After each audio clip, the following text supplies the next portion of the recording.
Yeah.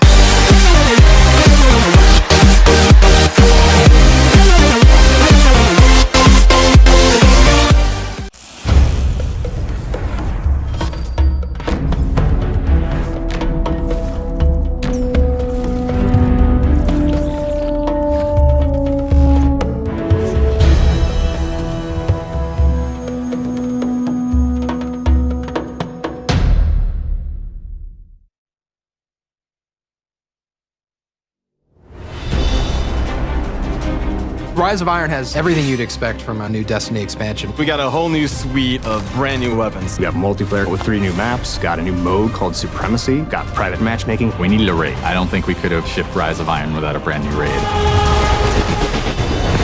Tons of new armor, tons of new gear. There's a story campaign with characters and cinematics. New public events, new patrols, and new secrets to uncover.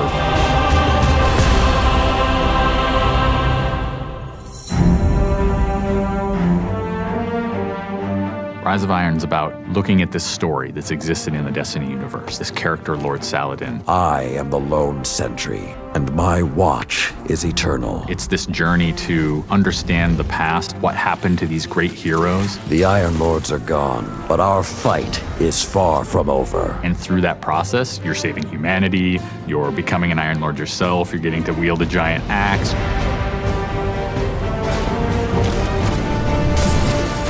The idea of playing through a blizzard is something that we've never tried, and you're going to see that in Fellwinter Peak. Fellwinter Peak is very interesting because we've never had the player fighting through a social space before. When you walk in there for the first time and the fire's lit and it's just casting glow up onto these 8 heroes, you've been holding their weapons for 2 years. When we can take those elements of Destiny and put them all together into one coherent moment, I think is awesome.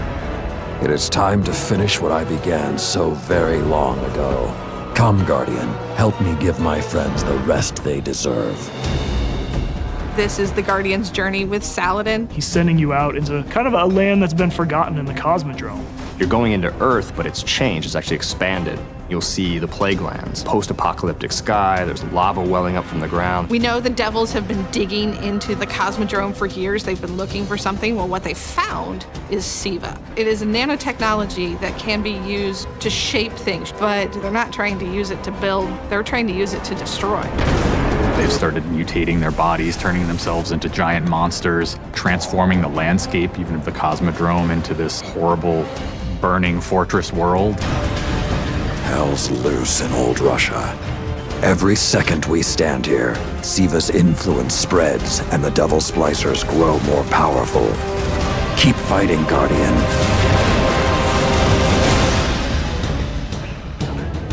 After the campaign finishes, you have patrols that really tell the story of this continued infestation in the land. And we have a new strike that shows just what the Fallen are doing with the Siva. It's this spooky place called the Wretched Eye. There's this really neat boss encounter. A fallen captain has plucked an eye out of an ogre, affixed it to his weapon, and he's using that to sort of tase you out of your rat hole while this blind ogre just walks around trying to crush you. We also have a few reprise strikes that we're bringing back for players.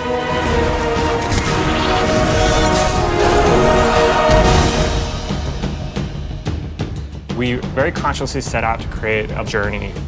This is arc of claustrophobia, space inside the wall. And then you get on top of it, and it's sort of this amazing breath of fresh air. You get this vista from the Cosmodrome, it's lit on fire, and there's this death Zamboni who's just trying to crush your bones to dust. This giant machine with a ball arm, spikes on it. What does it mean in a raid when you've got to run? I actually want that tension to exist. There's something really emotionally powerful about going on a journey, reaching to the top of the mountain and then crashing back down, confined once again. I think players had a lot of fun when they played Court of Oryx on the Dreadnought, and so we wanted to create a similar type of experience in the Plague Lands, give it this different theme. You ready for this? Almost Thunderdome, Mad Max kind of feel where you jump into the ring and the walls get closed off and then it's just fallen start pouring out. Here they come. And you get a giant flaming axe and you just start beating the crap out of guys.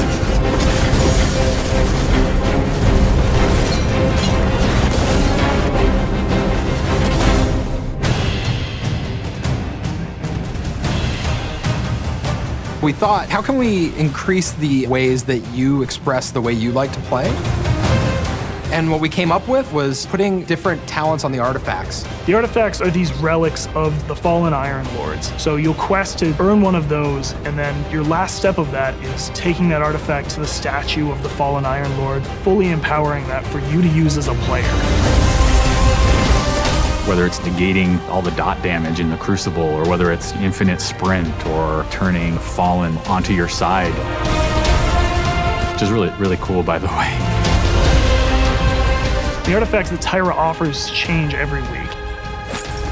So there'll always be something new and exciting for players following the campaign.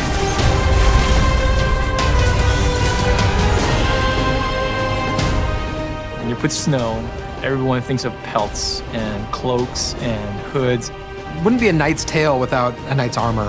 When you look at the Iron Lords and you look at the Raid set, you look at the Iron Banner set, or you look at Trials of Osiris, they're all new with a much wider palette that players can pull from. And when you throw ornaments on top of all that, we're going to see a lot more variety in gear. So the ornament system is this really cool thing that lets you take some of your favorite pieces of gear and then you customize this weapon the way you want it to be. We got your raid weapons, we got your Iron Banner, we got new exotics, old exotics. Do you like sidearms? We got all the sidearms this time around. Galahorn, enough said. Coming to the Crucible and Rise of Iron is a new game type called Supremacy. Defeat your enemy, claim their crest. It's a fast-paced 6v6 game mode where every kill you get, Guardian drops a crest. Picking up the crest gives you points. Their glory goes to you, Guardian. It's a constant battle over picking up crests and making sure that you're with your team and not out of position. If you pick up an enemy crest, you deny the enemy those points. Excellent recovery. We have new maps. We always have new maps. There's Last Exit, lots of twists and turns, lots of really good close combat. Then there's Skyline, a Clovis Bray headquarters building on Mars. It's a symmetrical, large map. The last one is Floating Gardens, which is an open map. One thing we're really excited about in Rise of Iron is the introduction of private matches. Can't wait to see what people are going to do. They're going to go fire up whatever match they want, play with their friends, host tournaments, have fun arcadey games. They don't have to worry about our matchmaking stuff. They can do it all themselves.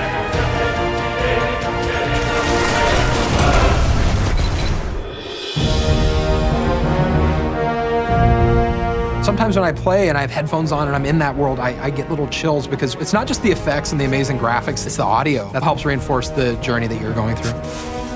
We really want Destiny to feel like it's a natural world that you inhabit, like it's a world that could exist, that does exist. The score is incredibly strong, and the work that the audio team has done on this game, it lights you up. It becomes something bigger than just a mountain and just a fight. It becomes an experience, and you hopefully get lost in it. That sense of fun, that sense of adventure, that sense of the unknown, I want to see that translate to our fans and our players. When you see your character at the end of the campaign, I really, really hope that you feel triumphant and proud, like, wow, I'm becoming an Iron Lord.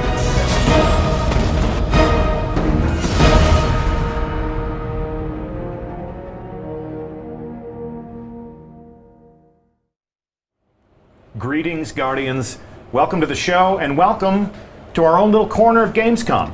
We're coming to you live from Germany. I'm Deej from Bungie, and I will be the host of this live stream in which we reveal new details about Destiny, Rise of Iron. Or, as they say around these parts, Das Erwachen der Eisernen Lords.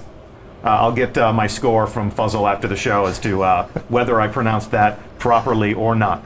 So I hope you enjoyed the new Vidoc. Lots of details for any player of Destiny. Strikes, raids, a new story, rituals, and of course Crucible. Yes. Private matches. Yes, private matches. So we're going to play that Vidoc again at the end of the show. I know you want to see it again. I pick a new detail out of it every single time I watch it. A huge shout out to Jim McQuillan and the entire Fish Tank team at Bungie for putting together the perfect opening for our multimedia festivities here. So we're going to play that again at the end of the show. We're going to upload it to YouTube so that you can watch it, screenshot it, watch it again. But don't scurry off to do that just yet. Please sit tight with us right here on stream because we've got a lot more to share with you about Destiny Rise of Iron, including private matches. Private matches. I'll say to you what I said to Christopher Barrett and Scott Taylor at in the original reveal. On behalf of a grateful Guardian nation, I thank you. Welcome, I Bees. thank you. You're welcome. Our This will pleasure. change everything. So I have on the hot seat this time Lars Bakken and Steve Cotton.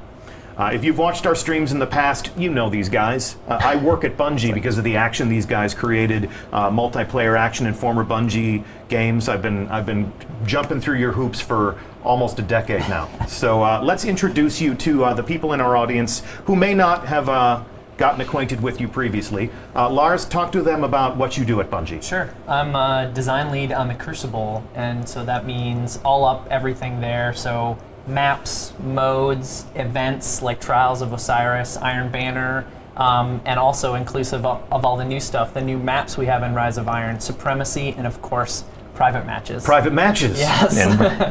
And Steve Cotton. How you doing, Deesh? Back from the reveal stream where we That's right. showed the It's world only the a couple Galler weeks Wing. ago. Yeah, exactly. It seems like just yesterday.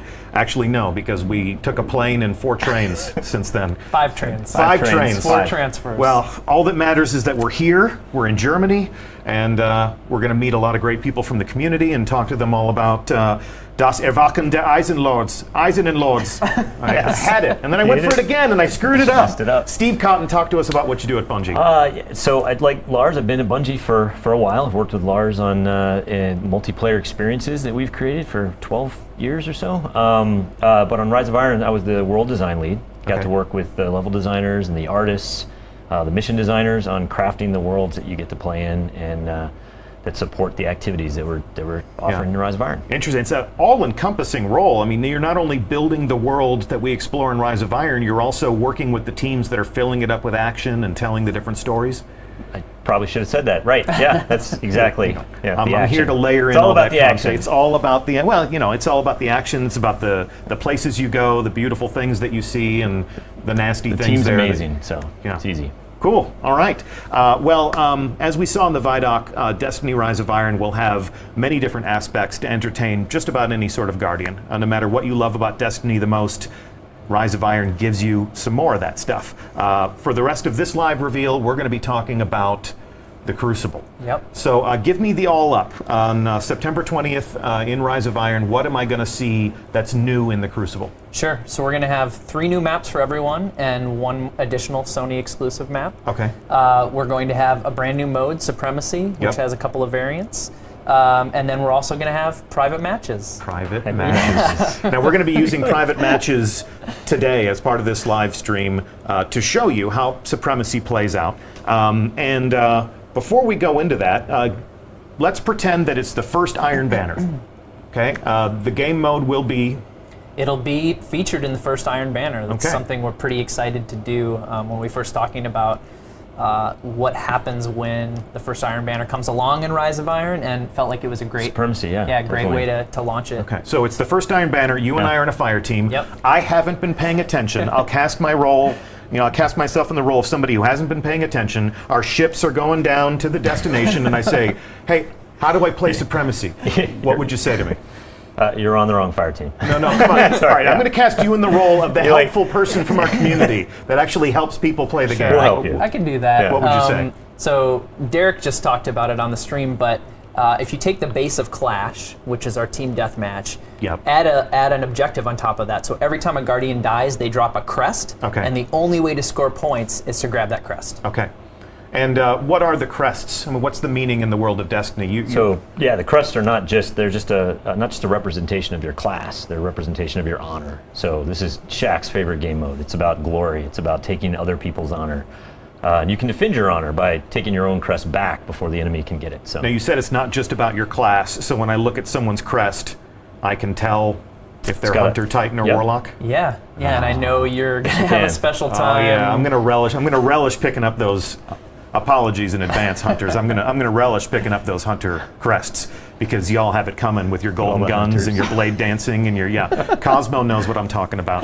All right, so you can also defend your teammates' honor. Yeah. So once the crests drop, red means hey, go grab it. That's the enemy team. Blue means it's your teammates and you want to pick it up, which means you grabbed it. The enemy team doesn't get to pick it up for points, and you completely denied them any score.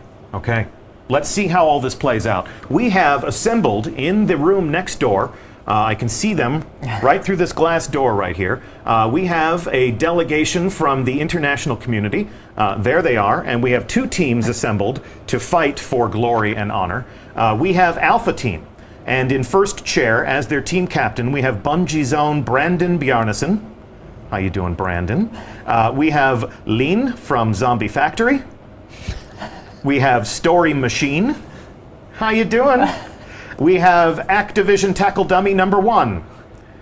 We have Corey Watson, also from Bungie. And we have Activision Tackle Dummy number 2. Now, moving over to the other side of the wall, we have Bravo Team. In the first chair, Team Captain Dave Petty from Bungie will lead them to glory if they are so able. We have Fuzzle from Destiny Reddit. We have Malika, right here from Twitch. We've got Optic, and we've got Soki, representing the Spanish community, and we have Yoda from Zombies Factory rounding out the rosters. So let's take a look at these handsome fire teams in orbit, and this will be our first official glance of the user interface for private matches. So there you go. First thing I need to call out as an old crusty dyed-in-the-wool Bungie clan overlord, in the upper left-hand corner of the interface, blinded by the sun, we have your clan affiliation. Now, we're playing in the development environment, so clans were not available to us. But you, as a player of Destiny, when you host your own private match, we're putting the name of your clan on the side of your clubhouse. Yeah, this was really cool for us. It's a way to make clans feel more integrated into Destiny. We're doing some other things as well that I don't think we'll talk about yet on the stream, but we'll show your clan affiliation. Anytime someone jumps into your private match in the lobby, they'll see your clan, they'll see your clan tag, and if you don't have a clan, like as we're currently seeing, it'll push you to go to BungieNet and join a clan or create a clan. Exactly. We will entice you to join a clan. I highly recommend it to any player. We'll have a new clan roster in the game. It's just all of these are tools that are going to make it easier for you to fill up a private match with worthy adversaries, worthy teammates. We're looking forward to clan challenges against each other, friendly pickup matches. The only other thing I'll call out before we launch is we can see the roster. Everyone piles into this room. They form up into 2 teams. They can use the L1 or R1 buttons to flutter between teams. You can see Brandon doing that for us. So he could switch teams that easily. And you have a lot of flexibility here. You can do a 6v6 match. You can do a 3v3 match. Yep. You can do a 1v1 match. Okay. Between you and I, Deej, I think that'll be fun. Yeah, sure. Let's settle the score, Lars. And the other thing we won't show on the stream is you can start a match by yourself. Really? Yeah. So if you want to go in and check out the new maps, if you want to go in and see where the ammo crates are, how Practice the game types your work, jumps. or you just want to sit and watch The Traveler, in Twilight Gap, like go for it. Sure. You got a private soundstage for your own creativity. Okay, that's awesome. So we are putting the keys to the Crucible into the hands of the player. Guardians, if you are ready, you're go for launch. So take us out. And thus begins the first official private match with the Destiny community. This is a special moment, and I thank you for it. It's exciting. So as they take off here and make their way down to the destination, Steve Cotton, talk to us about the world that we're going to visit. Yeah, so this is Floating Gardens, one of the new maps in Rise of Iron. Yeah. It's a Vex map on Venus, but it actually has a really interesting history. Way back in the days of Destiny 1, when we were first making Destiny and making Venus, we had concepted a lot of different areas that we wanted to go to. One of which was called the Well of Iron, no relation to the Iron Lords. It's Well of Iron, and it's where the Vex would dump their fallen comrades into this pool of data milk. Anyway, the level designer Mike Vilterman was inspired by that idea, and what you'll see in this map is a lot of those elements. You'll see the data milk stream, you'll see the dead Vex bodies in the middle. Ceremonial statues that are reminiscent of the original Destiny adventure. It's a gorgeous map. So, and here they go, planting the flag, and our first private match with the Destiny community has begun on Floating Gardens. Talk to us a little bit about this map and what sort of... whoa, and you just come out swinging. So this is obviously a bit of a close quarters map. There's not a lot of room to get away from your opponent, so we're going to see a lot of action on this one. Brandon got really excited. Like he hasn't had competition like this yet, so this will be interesting. It's okay, Brandon. Calm down. You can do it. Yeah, tactically, this map is a symmetrical map. So those teams started on equal sides. It's a lot like Pantheon. It's a little smaller. It's a little bit bent. It's what we call in-house a 3-lane map, where we give teams 3 equal choices at the well, not equal, but 3 choices at the beginning that converge sort of closer to the middle. And what you'll find here is that in something like Control, this kind of map, you put the center control point is in the middle, and you usually fight over that in some way. But with Supremacy, you just drop. He just dropped a crest. Traded, nice. Traded and both dropped. Yeah, in Supremacy, it's more about getting to places that you know to be tactically advantageous, and places where you can not only kill the other team, but put you in a good spot to collect their crest, like he's doing here. Just collected a crest. Yeah. So collecting crests is the only way to score a point in Supremacy. You're really putting the emphasis on teamwork here. Yeah, and it does this really interesting thing in the same way that Clash did before it, where it takes the action to different places on the map than, say, like a Control game, where normally you're fighting over control points. In Supremacy, you're fighting over the locations of where players died. So it automatically makes different parts of the map become the most concentrated at any given time. So you're constantly moving around the map. And it also has teams clump up together a little bit more. So you'll see some natural teamwork happening just due to the fact that the only way to score points is to grab those crests. And we see somebody making a sacrifice there, grabbing a crest. And sometimes that's the right thing to do, and sometimes it's not, but like you have to make that call in the moment. I'm going to call out here on the user interface, we can see where the crests are. So if you make a kill, you fail to pick up that crest, when you respawn, you'll know exactly where you left it. Yeah. Yeah. So each kill is worth how many points? A collected crest will be worth 2 points, and we break it up that way because we want to give the person who got the kill some credit, and also the person who picked it up. So if you get a kill and pick up the crest, you're going to get both points. 2 points. Yeah. And if I make a kill and you pick up the crest for me, you'll get 1 point and I'll get another point. Okay. It's still team score. Yep. So the points go to the entire team. It's just if I get a kill and someone picks it up on my team, you feel like you were part of the whole process. So if you're the type of player that's used to saying, "Hey, bro, you stole my kill," break that habit immediately, because the I team think you'll that be happy want that them to your collect teammates for you. like grab those crests. Yeah.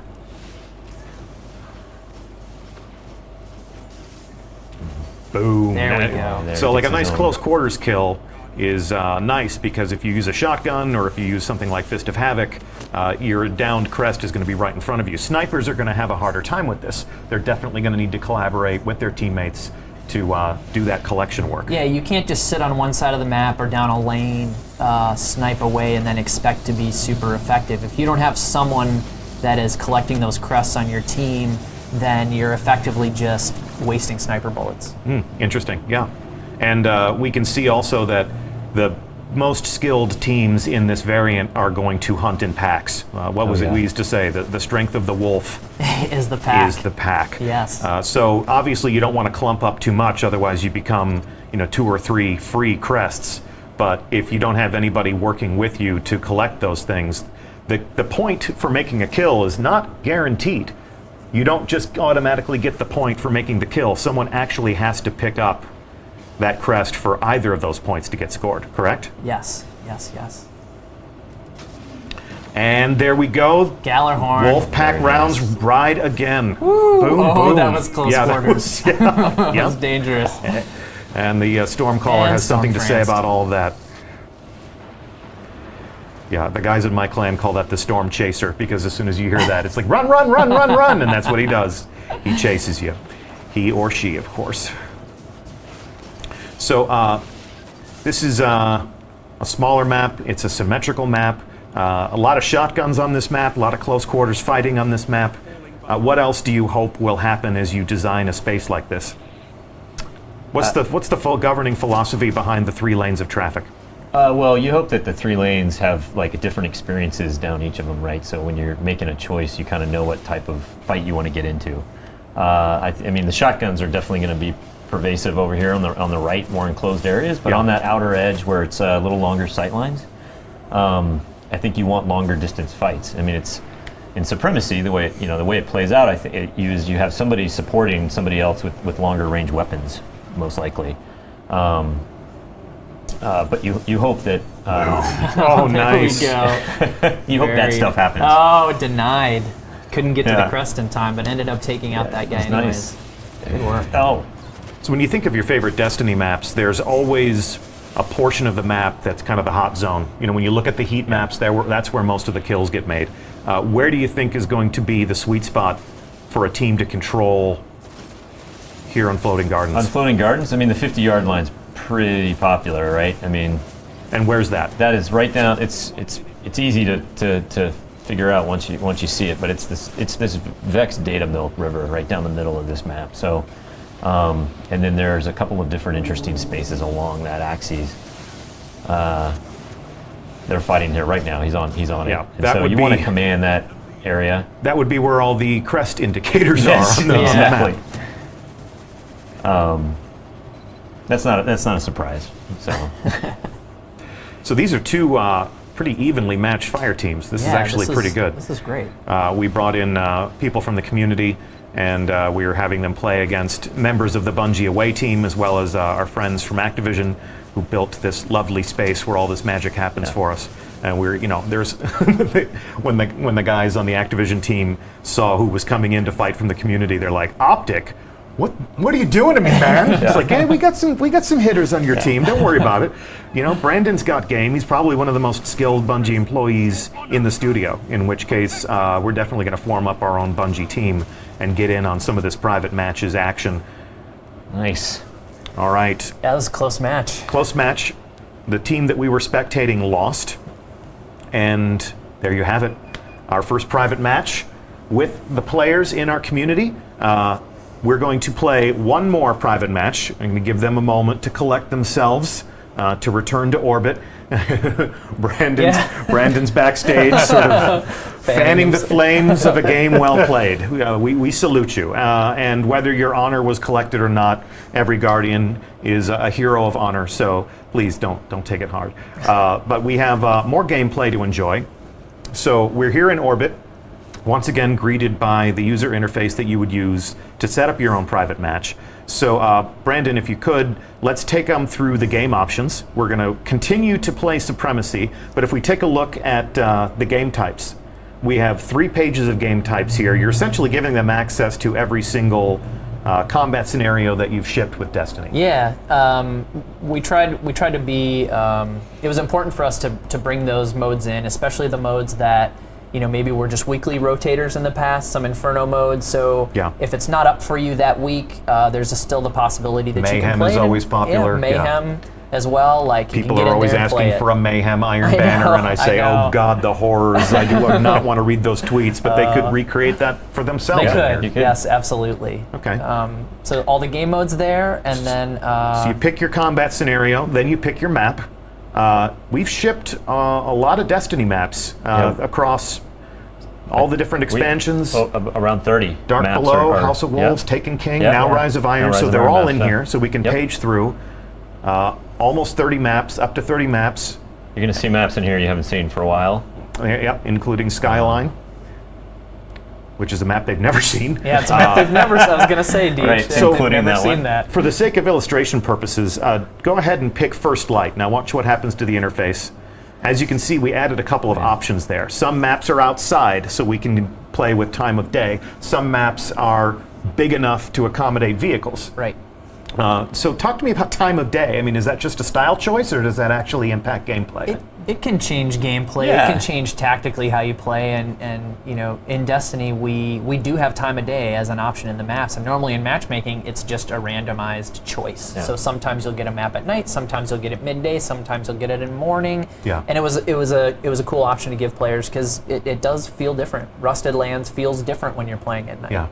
even if you're going in there and screenshotting. Yeah. You know, It'll we be used to fun. take pictures of maps all the time and share them with the people in our clan. This is where you stand when we tell you where to you're supposed to snipe, you know, so if you need better lighting conditions for those sorts of things, or if you just want to create the right mood, if you're, you know, waging your own tournament on a given theme. And then vehicles, near and dear to my own personal heart. You know, we've talked about the fact that Sparrow Racing League is coming back. It's some of the best fun I've had playing Destiny, and I am really looking forward to seeing who in the community uses this vehicle setting creatively. I've heard tell that there's been a little bit of fun in the playtest labs. Well, we had a take-home test a couple weeks ago, and someone's like, hey, why don't we play 6v6 elimination on Bastion at night with vehicles, and we did, and it was awesome. I mean, it was so crazy, but it was super fun, and so that was just a glimpse of what we think the community will be, you know, toying around with. Well, and with their creativity, Destiny can be things that it never was previously. So we're certainly looking forward to that. So Brandon, take us back up the menu chain there a little bit.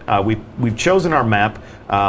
Actually, we haven't chosen our map. We're not going to play. Choose one. Yeah, where are we going next? We're going to Icarus. Icarus. There we go. So we'll go to Icarus. This is a smaller map, so the considerations about vehicles drop away. We'll take a look at our score limit. You can design your own duration of play. This can be a long match. This can be a short match. And then there is, of course, the time limit. Brandon's pretty optimistic with the Yeah, score. I know. Yeah. So for our purposes, we wanted these to be 7-minute matches. Yeah. That way we guarantee that the match ends in a timely fashion, but we didn't want it to end sooner, so we pushed out the kill count way out. So that's our logic in creating this private match. Perhaps you'll make different decisions as you start to set up your own private matches. With that, I think we look good, yeah? Is that what we want? Yeah, that looks good. Supremacy on Icarus, score and time. And then finally, we haven't talked about light level. If you're playing with a friend of yours and you're both max light and you want a 1v1 and you want to, you know, you got something to prove, you want to settle some scores, go ahead and turn your light on. That makes this like Trials of Osiris or Iron Banner, where your light score plays a factor in the combat. If you want to turn that off, you want to enjoy your favorite year one weapons again, you want to, you want to host your throwback night tournament, you can just disable that stuff. That's what we're doing right now. This is the match that we want to fight, so you can dismiss your options. And once again, we're go for launch. Everyone ready? It's all yours. Take us out. So Icarus, Steve Cotton. All right, Icarus. Yeah. Where are we going? Icarus is it's a Warmind solar collector on Mercury. Okay. Again, the level designers, where they come up. This is a really fascinating story about where they come up with their inspiration, but. They were fascinated by real world technology, these power towers, these heliostat sort of thermal like collectors that exist on Earth. They heat molten salt up to like 1,500 degrees. It's crazy. So what better place to collect solar energy than Mercury? And it's certainly closer. Yeah, it's a little. It's probably. Yep. But they and they put it in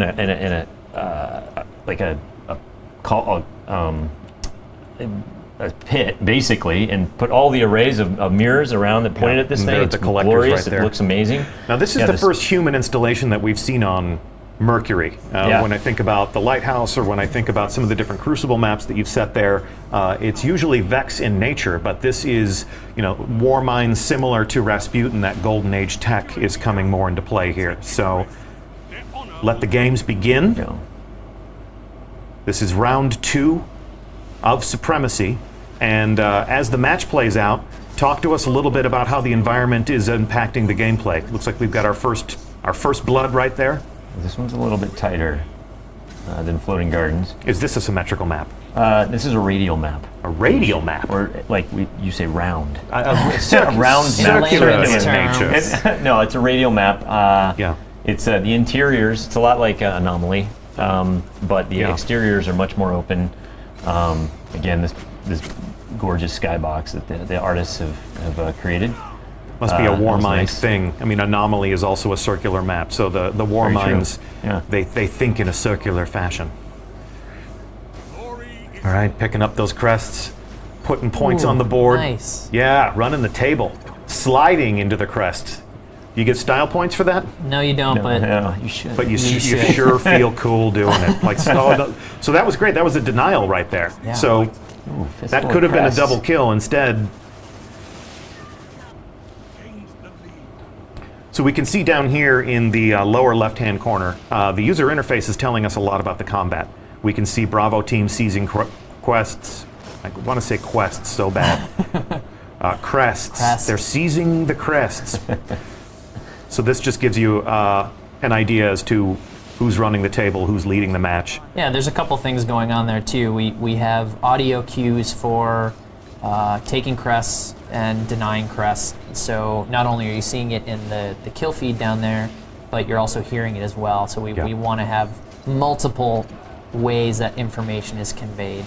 Our chat room is also observing the fact that there are new medals, which is yes. I really meant to keep a sharper eye on chat to see how they were enjoying the fun, but amidst all the excitement, I forgot to look down. So hey chat, sorry about that. Lazy Summerstone, you called it. New medals 3 hours sleep in Supremacy. 3 hours sleep, 1 airplane, 4 trains. Oh. I did see that right there. 5 that guy's trains got 5 trains. Yeah, I just saw it. So should we talk about artifacts? We should talk about artifacts because I just saw that. I did too. So this is Brandon, right? He's playing. He's running. Yeah, he's running the hand cannon. Yeah, so he's got the artifact Memory of Perun equipped, which highlights enemies. The ones that are low on health, it highlights red, and the ones that are full on super, it highlights yellow. So you can see if somebody's about to unleash a super. You can see if they're charged. Yeah, the time you have to react is it's going to look really small. You get used to it though, and it's very helpful in making just quick knee-jerk decisions. There you go. That was nice. He was low on health, and then he was dead. That's wicked. And all good things must come to an end. Yeah. So if somebody has a red glow, that's a visual cue for what the community would refer to as absolute. You know, this person has taken damage. They might not be absolute, but they'll be close. So their health is getting pretty low once they start. We also just saw a tiny glimpse of one of the other artifacts as well. Did you see that? That was that Stormcaller's not going to be happy. What was that? They were just activating the super and got gunned down in their prime like a Stormcaller dog in the streets. These matches are really close. Fistful of crests. Fistful of crests. Again? Yeah, so this dead orbit shotgun's doing a little bit of work. So we took a look at one of the artifacts, these new tributes to the Iron Lords, the things that change the way you play. Let's take a look at Dave Petty's viewpoint and see which artifact he's using. Right, so he's got Memory of Galeon, so which enhances your tracker. Basically gives you third eye on your primary, so it stays up all the time, and also gives you more granularity in the pie wedges, so you have more accuracy. Okay, so give you extra information. Wait too, like ammo location. And you can see all the ammo and the objectives show up. And we'll wait for him to aim down sights. And there you go. The radar stays. That'll be awfully handy. Now there is one artifact where where you can take control of another enemy's mind. Do we enable that in the Crucible? Can I take control of the brain of somebody who's elsewhere on the internet and ask them to go out and buy me snacks and stuff? Just AI. All right. Well, I want you guys to keep working on that technology. We saw something briefly though, like a few seconds ago before you started asking about that, where the crests actually have physical properties in the world. Look at there. Look at So- there. Yeah, Rolling down the stairs. that was like on cue. Wow.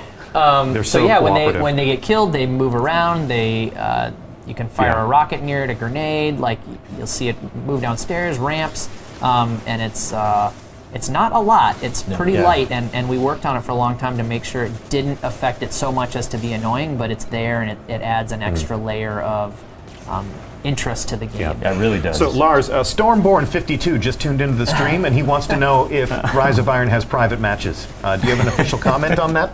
Look at your Stormborn. I'm happy to say that yes. Private match is confirmed. We're actually playing one right now. It does say private test build up in the corner. That's just, that's our development environment. But private matches are confirmed in Destiny. Choose your combat mode. Choose your map. Choose your time of day. Choose whether or not you want vehicles. And right now they're enjoying a little bit of Supremacy, which is our brand new game mode, which is why you see this combatant picking up those crests. You left a hunter crest right there on the ground. And someone just took a. Oh well. Sorry, Deej. These games are close. Yeah, these are some nail biters. These are some close matches. That's exactly what we want. That's good. And all we're fighting for today is a little bit of honor, a little bit of bragging rights, a little bit of stream hype, perhaps. Nice. So when you collect a blue crest is friendly quest. You sort of used the GI Joe laser color palette Yeah, here. well, we wanted to go simple. Yeah. And when you grab a blue one, you're actually denying the enemy team points. So Depriving the enemy. Basically, the simple thing to do, remember in this mode, is if you see a crest, grab it. Sure, right. Yeah. No matter the color. And then you gave us different colors for the crests so we could at least understand how the battle is progressing. Correct. Unlike those grenades where you never know if you're going to run through an enemy fog or a friendly fog. Look at that super showdown, and the hammers win. You got a few more hammers. There you go. You have redeemed yourself. Your team has won. Good games to all. Good games to all. Thanks so much to our community combatants for putting on a good show today. The first 2 private matches in the history of our community have played out, and exciting. We've got nothing else to play. We're going to save the other 2 maps. We're going to hold those in reserve. Actually, I believe our friends at Game Informer played on the other 2 maps, they've been kind enough to hold those cards close to the vest, and they're going to kick off what I understand to be a week of Crucible coverage after this stream. So if you want to know more about Supremacy, if you want to see the other 2 maps, and behold their beauty and the new geometry, keep an eye on Game Informer. Apparently they're going to let slip with those details all week long. So let's summarize what we have learned, or rather what we have taught and what they have learned about the Crucible. When Rise of Iron comes out, I get how many maps? Everyone gets 3 maps, and there's a Sony exclusive as well. Supremacy is exclusive to Rise of Iron. Yes. Okay. It's a new mode that you're shipping with this new adventure. Yep. So if you want to play Supremacy, get yourself some Rise of Iron. However, if you want to enjoy a private match, who can play private matches? Anyone that has a PS4, Xbox One version of Destiny has access to private matches. So I got a Destiny 1 disc. I played it for a few months. I took a walk to play some other games, or I fell off, the radar of the community. I'm watching this stream right now, or maybe a buddy of mine says, hey, remember that thing you always said you wanted to do? They put it in now. So I can take my Destiny 1 disc, plug it into my PS4 or my Xbox One, download a whole bunch of updates. Yes. We've been busy in their absence. And you can enjoy private matches with all your friends. That's correct. You're probably going to ask them to turn light off, though, because you're not going to have. You're going to have all year one. Yeah, they might want to do that if they don't have a. You're going to have year one armor and weapons. You're like, guys, can we play without light? Sure, we can. Okay, so we know the community is going to do amazing things with this new feature set. We're going to be watching. We're going to be learning from you, as we always do. This was one of the most frequently requested features, so I couldn't be more thrilled that you've taken it and put it into the game. And this was part of the Rise of Iron development cycle. Rise of Iron heralds the arrival of this new feature, but we're going to make it available to all players on current generation PS4, Xbox One. We know that you're going to have a lot of questions about how all of this works and what all of this means to the game that you love to play with your friends. So our friends on the Destiny player support team are going to hook you up with some answers. If you make your way to Bungie.net, there will be some support articles that are going live with a brand new blog article, essentially talking about private matches and the new game options that you can use to structure your own engagements. Some of the different clan features that are going live with Destiny Rise of Iron. Looking forward to that. Yeah, it's gonna be great. Forward to the tribal warfare that's going to open up between our players, hardcore communities. Looking forward to showdowns between Invigorate and Rezo and just like the whole thing. It's going to be awesome.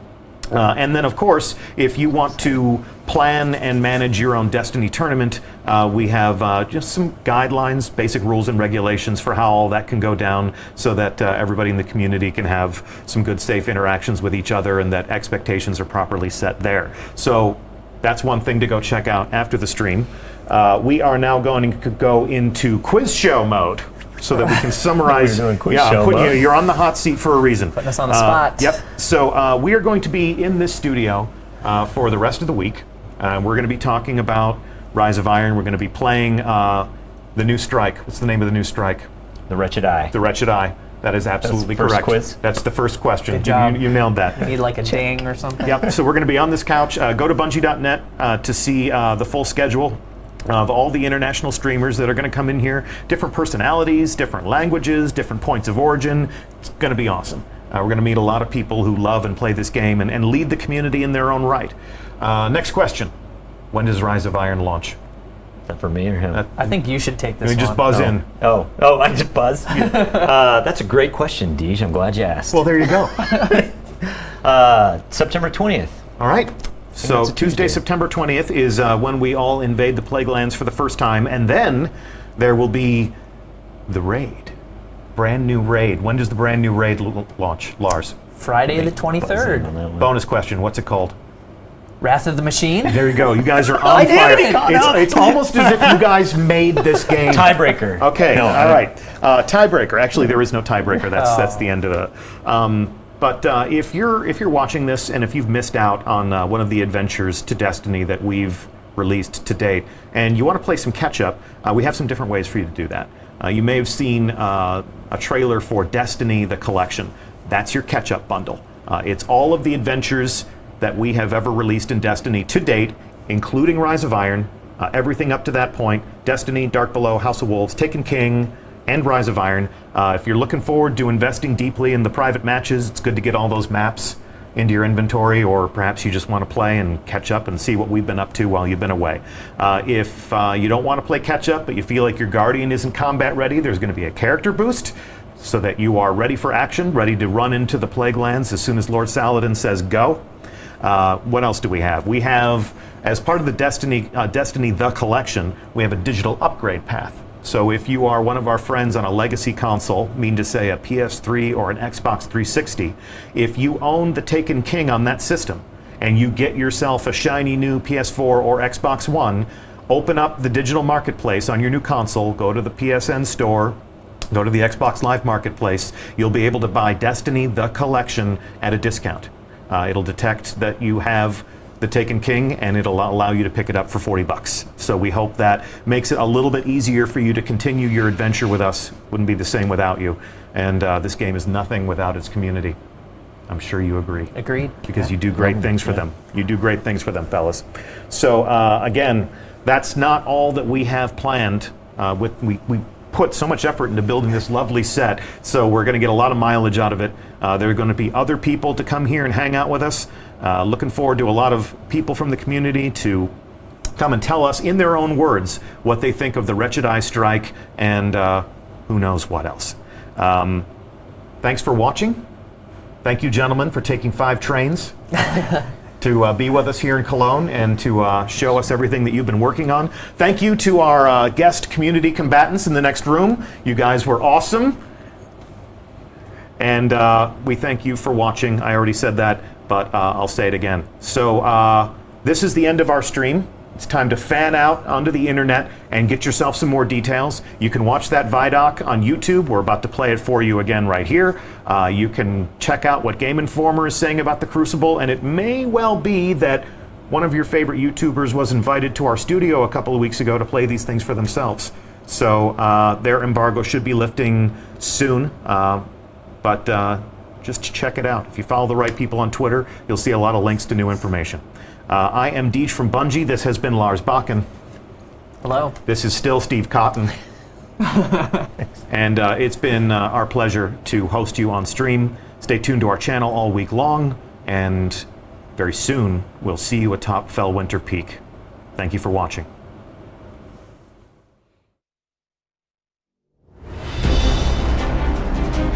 Rise of Iron has everything you'd expect from a new Destiny expansion. We got a whole new suite of brand new weapons. We got multiplayer with 3 new maps, got a new mode called Supremacy, got private matchmaking. We needed a raid. I don't think we could have shipped Rise of Iron without a brand new raid.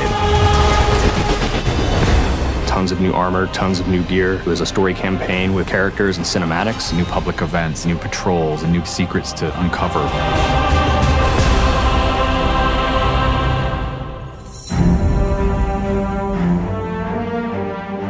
Rise of Iron's about looking at this story that's existed in the Destiny universe, this character, Lord Saladin. I am the lone sentry, and my watch is eternal. It's this journey to understand the past, what happened to these great heroes. The Iron Lords are gone, but our fight is far from over. And through that process, you're saving humanity, you're becoming an Iron Lord yourself, you're getting to wield a giant axe.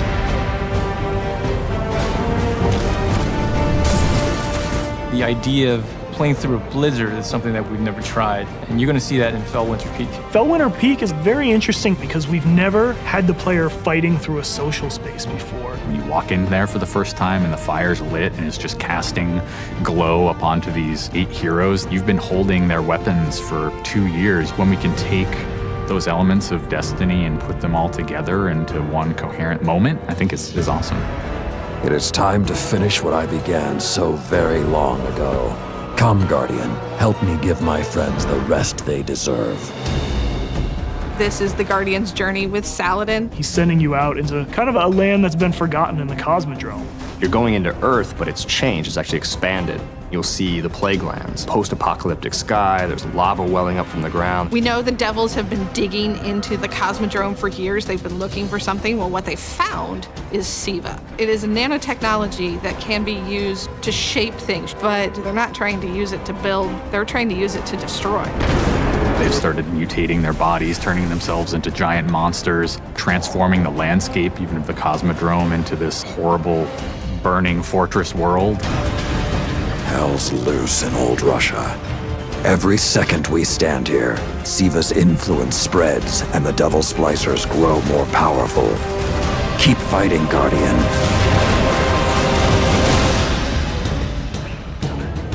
After the campaign finishes, you have patrols that really tell the story of this continued infestation in the land. And we have a new strike that shows just what the Fallen are doing with the Siva.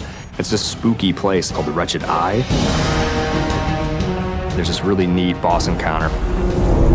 A fallen captain has plucked an eye out of an ogre, affixed it to his weapon, and he's using that to sort of tase you out of your rat hole while this blind ogre just walks around trying to crush you. We also have a few reprise strikes that we're bringing back for players.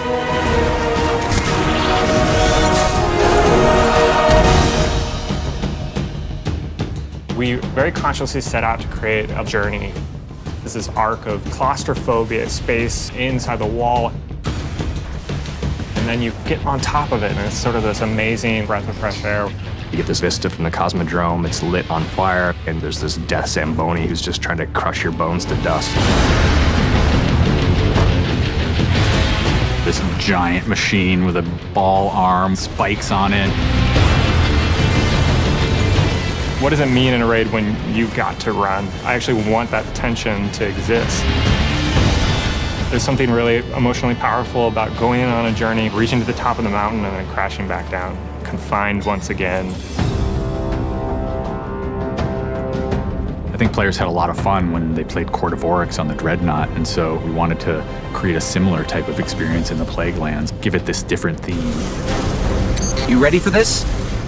Almost Thunderdome, Mad Max kind of feel where you jump into the ring and the walls get closed off and then it's just fallen start pouring out. Here they come. And you get a giant flaming axe and you just start beating the crap out of guys.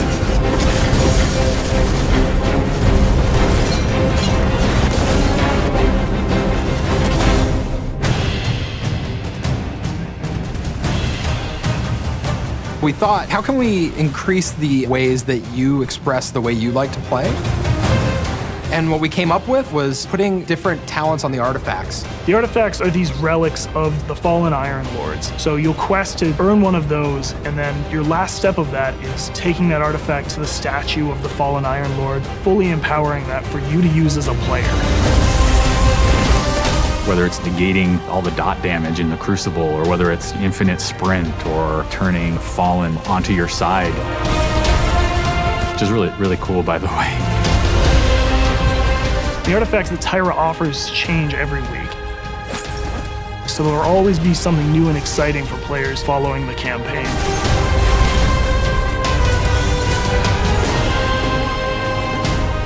When you put snow, everyone thinks of pelts and cloaks and hoods. wouldn't be a knight's tale without a knight's armor. When you look at the Iron Lords and you look at the Raid set, you look at the Iron Banner set, or you look at Trials of Osiris, they're all new with a much wider palette that players can pull from. And when you throw ornaments on top of all that, we're going to see a lot more variety in gear. So the ornament system is this really cool thing that lets you take some of your favorite pieces of gear and then you customize this weapon the way you want it to be. We got your raid weapons, we got your Iron Banner, we got new exotics, old exotics. Do you like sidearms? We got all the sidearms this time around. Gallahorn, enough said. Coming to the Crucible and Rise of Iron is a new game type called Supremacy. Defeat your enemy, claim their crest. It's a fast-paced 6v6 game mode where every kill you get, Guardian drops a crest. Picking up the crest gives you points. Their glory goes to you, Guardian. It's a constant battle over picking up crests and making sure that you're with your team and not out of position. If you pick up an enemy crest, you deny the enemy those points. Excellent recovery. We have new maps. We always have new maps. There's Last Exit, lots of twists and turns, lots of really good close combat. Then there's Skyline, a Clovis Bray headquarters building on Mars. It's a symmetrical, large map. The last one is Floating Gardens, which is an open map. One thing we're really excited about in Rise of Iron is the introduction of private matches. Can't wait to see what people are going to do. They're going to go fire up whatever match they want, play with their friends, host tournaments, have fun arcadey games. They don't have to worry about our matchmaking stuff. They can do it all themselves.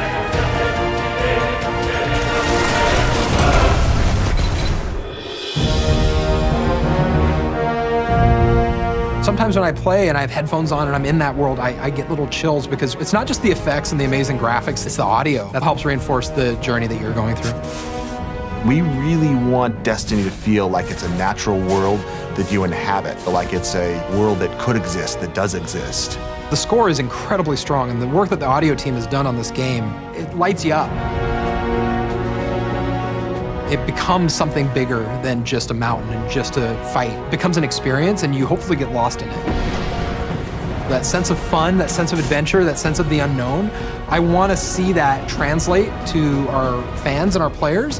When you see your character at the end of the campaign, I really, really hope that you feel triumphant and proud, like, wow, I'm becoming an Iron Lord.